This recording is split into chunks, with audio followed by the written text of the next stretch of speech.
This podcast brought to you by Price Chopper, natural spring water. It has electrolytes, the things that plants love.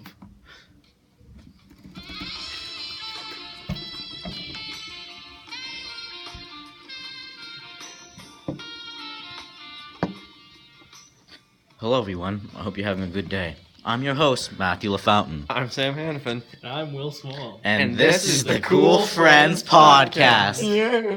Let me tell you all a little story before we begin. I hate this job with a burning passion. In fact, I don't even want to be doing this right now. Preach it, brother. I'd rather be home right now. I don't even want to be here at this moment. But putting that all aside for now, tonight we're going to be talking about something that you may have never heard of until this moment. Tonight we're going to be talking about the Green Children of Woolpit. Green Children of Woolpit. Oh my! And if they truly existed or not, and if they did, why their skin was green. But first, here's a little bit of background information on this topic before we further begin. The story of the Green Children goes like this. During the 12th century in the village of Woolpit, a young boy and a young girl were found in the wolf pits nearby the town. When the townspeople came to see if anything was caught that day, they were surprised to see a young girl and a young boy with green skin and unfamiliar clothing. They spoke an unknown language that no one could understand. Soon they were baptized, but the young boy died shortly after. The girl's skin went back to normal eventually, and she learned how to speak English. The girl explained when she was older that she came from St. Martin's Land, where everything was green. Everything? Yes, everything. Everything. The people. That's it. The people. Everything was green. Yeah.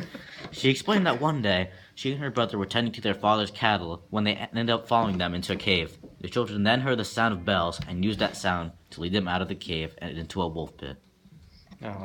One definite piece of proof that the Green Children existed is a primary document from this time period from a man named, this is actually your name, William. William of Newburgh. William of Newburgh states the basic story of the children and definitely confirms they existed. And he states in his book, quote, during harvest, while the reapers were employed in gathering in the produce of the fields, two children, a boy and a girl, completely green in their persons and clad in garments of a strange color and unknown materials, emerged from these excavations.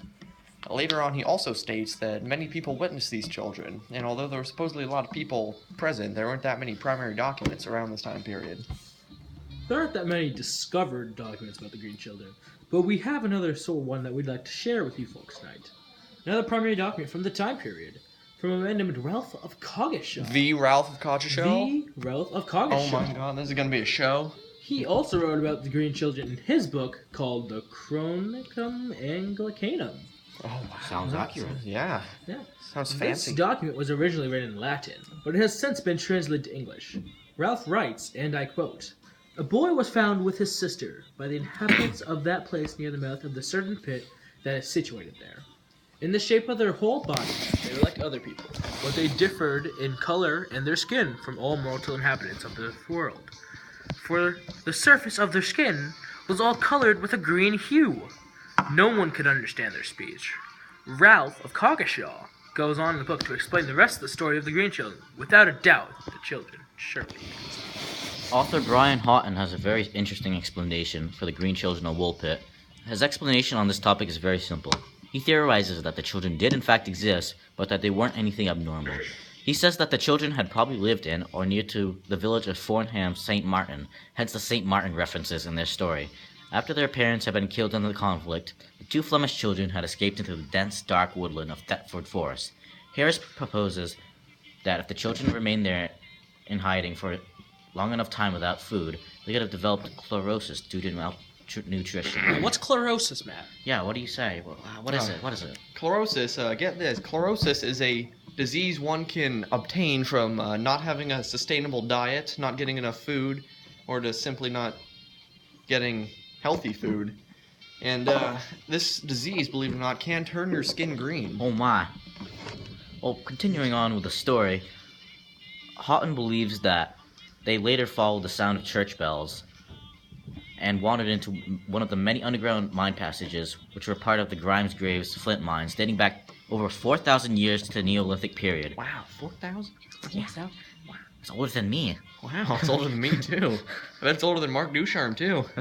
By following mine passageways, the children eventually emerged at Woolpit, and here in their undernourished state with their strange clothes and speaking the Flemish language, they would have seemed alien to villagers villagers who had not had any contact with the Flemish people. Other sources and people, such as astronomer Duncan Lunan. Oh, Duncan Lunan. I think I've heard of him. He suggests that the kids were aliens from a planet outside our own solar system.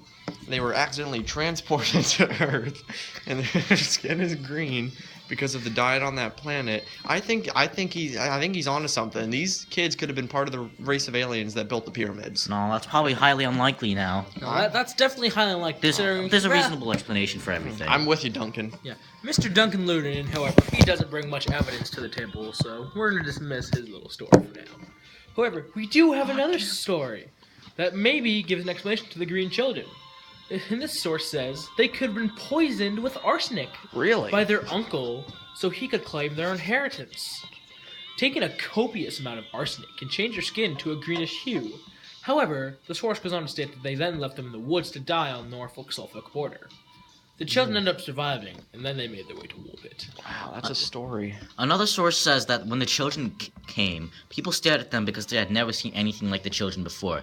The children were dressed in clothes of unfamiliar material and had green skin. It was impossible to talk to them as they spoke an unknown language.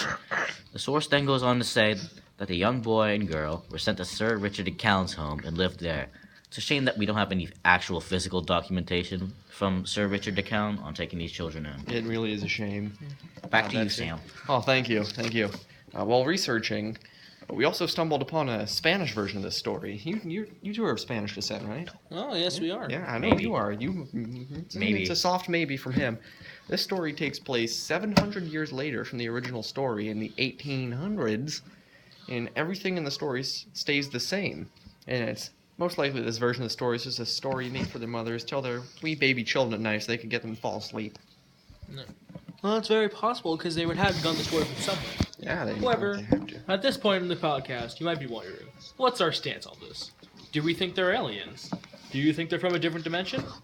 Well, in fact, no we don't. After reading all these sources, we have reached a final conclusion. Our final conclusion is, on this topic, that the Green Children did, in fact, exist. And that they had chlorosis due to malnutrition.